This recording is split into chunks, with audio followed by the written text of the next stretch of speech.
right, Three Questions podcast community. Welcome back. My name's Cam. This is episode 91. And if you're watching on YouTube, my mouth is blue because I just took methylene blue, one of my favorite substances. I've been gone for a little bit simply because I needed a break. I needed a break on posting content. I needed a break to think about what was next for CK Collective. And I was just focused on my personal life the past 2 months. I think I worked a lot last year, and I think I just needed a breather.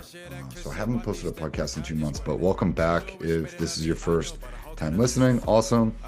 I did build a brand new simplified website at ckcollective.us, which is different than my old one, ckcollective.co. Eventually, I'll merge both of them. But if you are a former client or a current client or just active listener to this, hey, thanks for coming. I really like building this business, and even during those 2 months, I questioned whether or not I should shut this down. Ultimately, I decided not to because what I do want to create is a community. And I think not that I want to be famous or be on speeches or make this money. I think naturally I've had a lot of lessons and I like sharing this podcast. I like creating content because it is for the community. I like seeing people go through personal transitions and building a better life for themselves, setting boundaries, having protocols, achieving the next goal, and learning, right? Being lifelong learners and putting together a community is really cool. I also launched a school platform, SKOOL, which is Alex Hormozy's brand. And I'm going to be putting up content on business building stuff, personal tactics, things that I do talk to clients with. It'll be a one-time fee. I'll raise the price $1 for every new person that joins. So if you're listening to this, hop on, take advantage of it, because as we get a couple hundred people in there, obviously the price is going to grow up. I think we're up to about 10 people now. So hurry up and join if you want. But again, Three Questions podcast, super simple. I generally will take things that clients have asked me, or I'll put them into ChatGPT, and then I'll kind of take a hot take approach to this and really just kind of answer what I think is going to be good. Each question, I give myself about 5 minutes to answer. That way I don't linger on. I don't like long running podcasts that are 2, 3, 4, 5, 6, 7, 8 hours long, right? Who has time for that? So today we're going to talk about content and authenticity, taking a break, and then how to deal with haters. That'll be the main topics. But if you want to be a guest on this, you can register on my site. I think I charge $20 just for, self-promotion, whatever else. We'll keep the podcast episode to about 20 minutes.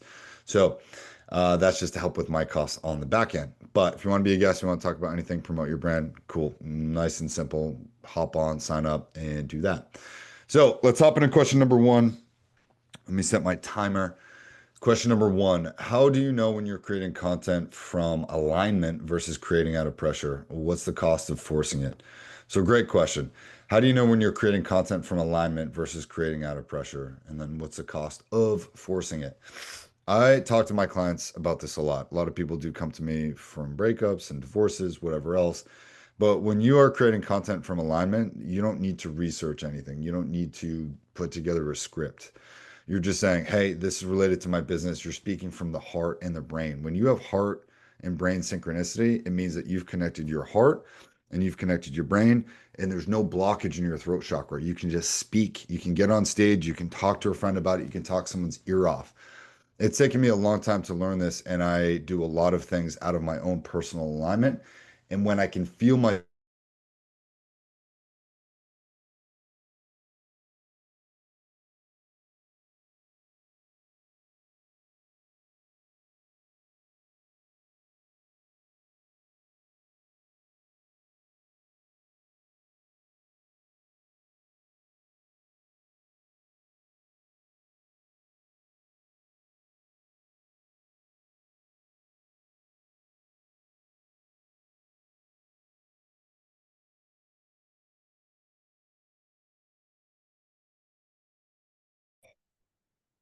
no way. Did that just totally skip? I don't know what happened, but when you're constantly forcing something or not really speaking authentically, like meaning that you don't have any authority on the issue and you have to kind of fake it, that's a very clear sign that what you're doing should just not be done. And I would probably shy away from doing that because I don't think that that's beneficial to anyone and everyone, especially when you're trying to create something that comes from your heart. Not everyone is going to resonate with the stuff that you put out there, and that's completely fine. Like, don't worry about it. But if you are so focused on the results, meaning that you post and are immediately looking a couple hours later or minutes later to see if your content has gone viral yet, you're just creating because you want the results of that. Step back, learn to fall in love with the process. The process of creating is consistency, is having heart brain synchronicity, is saying, hey, I love this process of creating, of documenting my journey. And whatever the results are going to be, the results are going to be.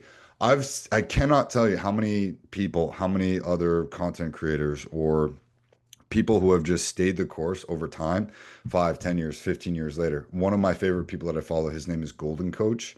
You can search him up on any social media. But he was like, I've been doing this for 14 years and I'm just seeing success now. He's had minor success, but now he's experiencing this like massive success that he wants to now.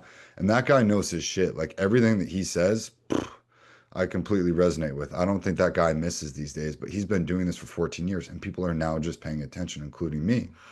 So, of course, now his prices are asinine, whatever else, but he did that for 14 years before he ever really kind of started going viral. He was just learning, learning. He fell in love with the process of learning and creating, and now he's experiencing results, 14 plus years later. So, think about that. Too many people in today's society want these short-term, fast, quick results, and it's just not realistic. So, understand that process. Okay. What actually happens when you stop posting? So this is question number two, excuse me. I'm out of rhythm because I haven't recorded in 2 months. Question number two, taking a break. What actually happens when you stop posting? Mentally, spiritually, algorithmically. Is that even a word? Nice, Chat GPT. What happens when you stop posting? Mentally, spiritually, the results. And how do you rebuild momentum without losing your identity? I'm case in point right here. I'm not the sharpest tool in the shed right now. I'm recording a podcast and it's been 2 months because I just wasn't experiencing heart brain synchronicity. I wasn't in alignment with what I wanted to create. I wasn't sure. I stopped falling in love with the process. So, what happens when you stop posting? Nothing. Your business will die. You're either growing or you're dying. And my business was dying because I deactivated all my stuff. I didn't sign up new clients for 2.5 months. And now a lot of my clients I've either offloaded or they've finished, they've wrapped up. And I don't really have many clients right now, maybe a handful. And I'm grateful for those. That's awesome. But now that gives me more time to create, more time to think, more time to just be, right? Because creative is as creative does. So I'm identifying the next key metrics that I want for my business and what that looks like. And I'm going to show you exactly what that looks like by continuing to post, by continuing to be authentic. So what happens when you stop posting? Nothing, but your business will die and your results will suffer. I wouldn't expect results if you're not going to post. You have to post and you have to be consistent because you don't know when that water is going to break. It could be 3 weeks from now, 3 months, 3 years, or 30. You don't know. But if you're not going to be consistent over that time, then what's the point? If you don't want it bad enough, then you're not going to be willing to do the work that it requires to get that thing that you want. So just stop having that desire right now, right? If you can't be consistent to get that thing that you want, then give up the desire. It's that simple. Anyways, how do you rebuild momentum without losing your identity? I'm learning what my new identity is, right? I experience a lot of hate or flack for having a podcast by people that I care about and that were close to me. And I was going through some things personally that I really questioned my identity. If I want to be a semi-public persona or even have a internet presence, it would be much easier not to have one. But I talked to one of my mentors and they said, hey, what you're building, it's community based. You're helping people, whether you think so or not, whether people think that you're just trying to get famous or make money off of this. He's like, I know you, and that's not true. And you're not really going to know some of the people that are giving you all this shit in just a couple of years. So why would you not do it, right? Why would you show them that they're being correct by hating on you, by stopping what you're doing, when what you're actually doing is helping people? And he said to me, he was like, if you were just in it for profits, you're trying to be a millionaire, you're trying to get famous, you're trying to get your name out there, then I would probably tell you that, hey, you need to rethink that. But I'm, I will tell you right here and right now, I am trying to help people and share lessons from my personal story and things that I've heard from other people because I care about people and I want people to live better lives. I want people to set better boundaries. I want people to be in better shape. I want people to be healthy mentally, physically, spiritually, emotionally, financially because we all deserve to live great lives. I don't care what you do. Let's stop telling each other how to live our lives. But I want to give you tools and tactics so that you can empower yourself so that you don't have to experience more pain or as much pain as I did and how I learned these lessons in the first place. So it is community based. It's not just about me seeking fame and fortune. I don't. I just want people to succeed and be better. And that is ultimately why I decided to come back, because I said, hey, I think that I'm really helping people at the end of the day. I know that I'm helping people because I get the DMs, I get the messages, and it is cool to build a successful business and be able to be a thought leader, I guess. But it's not about personal fame. And all I can do is show people through my actions and words over time that I mean what I say when I say that. Okay. So, how do you rebuild momentum without losing your identity? Step by step, one podcast at a time. Anything other than that is, what are we doing, right? Question number 3. Let's hop into this. Dealing with haters. How do you transmute criticism or hate into fuel without letting it harden your heart or silence your voice? This is a really good one. So I'll give you my personal anecdote, both personally and professionally. I've had friends, confidants, colleagues or coworkers really kind of mention that they didn't like what I was doing. And that's happened to me before. And that really hurt, right? I felt like I all of a sudden had to explain myself or validate myself or pull it down because I didn't know what to do with that. I did take that personally, and it was very, very hard. I've been uncomfortable. People have brought this up to me. Friends have said, "Oh, I came across your YouTube page or your podcast. Like, who do you think you are?" Right? People have made jokes, and you kind of laugh it off. But I carried that hurt with me for longer than I probably would have told a client to, because it was very personal. And when somebody makes an attack on you, especially when you're trying to be as altruistic as you can, how do you not take that personally? I really had to sit with that. I had to meditate that. I had to journal with that, and I had to re-examine my why. Why am I doing this? Well, like I said earlier, I'm not doing this for personal fame. I'm not doing it for personal gain or fortune or anything. I think that I have had a lot of pain and frustration and irritation in my own personal life, both personally and professionally. And I think that I have developed a couple really, really awesome, unique tools and systems and unique perspective to help people kind of navigate certain things. And even if you listen to one podcast and you're never a client or whatever, and this helps you, that's why I'm doing this. I think my why is stronger ultimately than a lot of the hate that I was getting. So how do you transmute mute that hate into fuel? You have to understand what your why is. And when your why is strong enough, the how doesn't matter. I want to be able to help people. I want to be able to document this process of me growing and learning and reading books and having conversations and helping clients and taking some of the things and situations that I hear from them. And I want to share that to a wider audience, because I want people, I want Americans, I want the world to be able to grow to a higher level spiritually, mentally, and emotionally. I don't think we need to act like cavemen anymore. I think that masculinity is a good thing. I think that women should be empowered, and I think that we should learn how to come together without telling each other how to live our lives. I'm not going to tell you how to live your life. I want you to be able to take what you like, leave the rest behind, and then move your life forward, take some wisdom without having to learn the lesson per se. That's why I'm doing it.